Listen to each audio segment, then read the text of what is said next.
Judge, if you don't mind, you can take your mask off, please. Raise your right hand. Stand up, please. Raise your right hand. Stand up, please. Do you solemnly swear that the testimony you're about to give this committee is the truth, the whole truth, and nothing but the truth, so help you God? Thank you. I'm honored and humbled to appear before you today as a nominee for Associate Justice of the Supreme Court. I thank the President for entrusting me with this profound responsibility, as well as for the graciousness that he and the First Lady have shown my family throughout this process. More than the style of his writing, though, it was the content of Justice Scalia's reasoning that shaped me.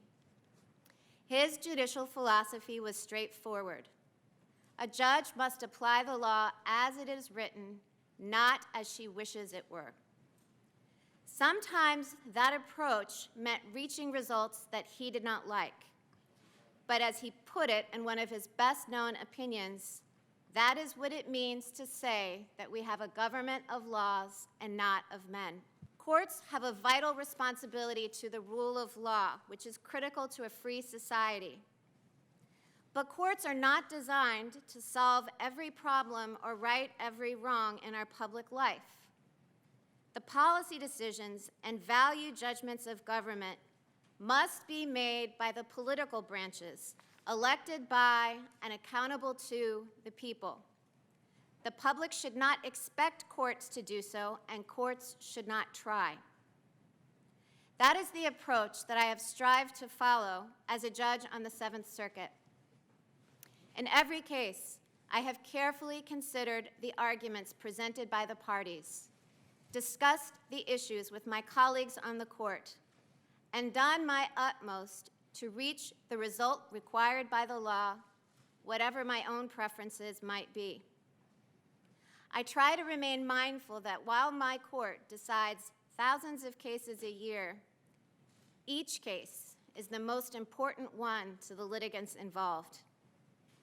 After all, cases are not like statutes, which are often named for their authors.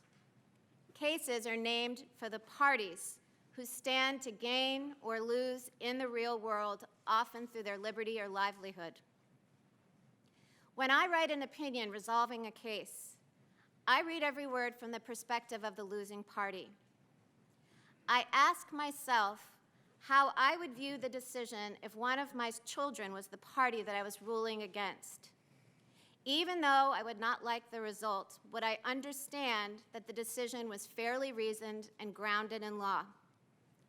That is the standard that I set for myself in every case, and it is the standard that I will follow so long as I am a judge on any court.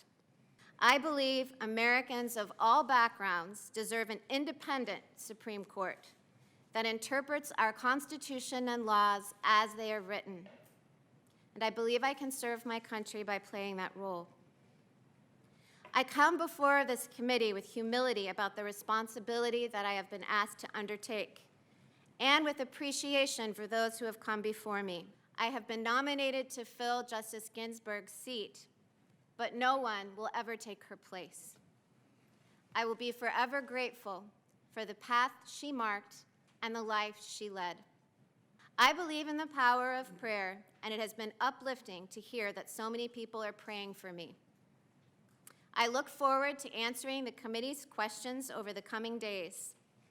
And if I am fortunate enough to be confirmed, I pledge to faithfully and impartially discharge my duties to the American people as an Associate Justice of the Supreme Court. Thank you.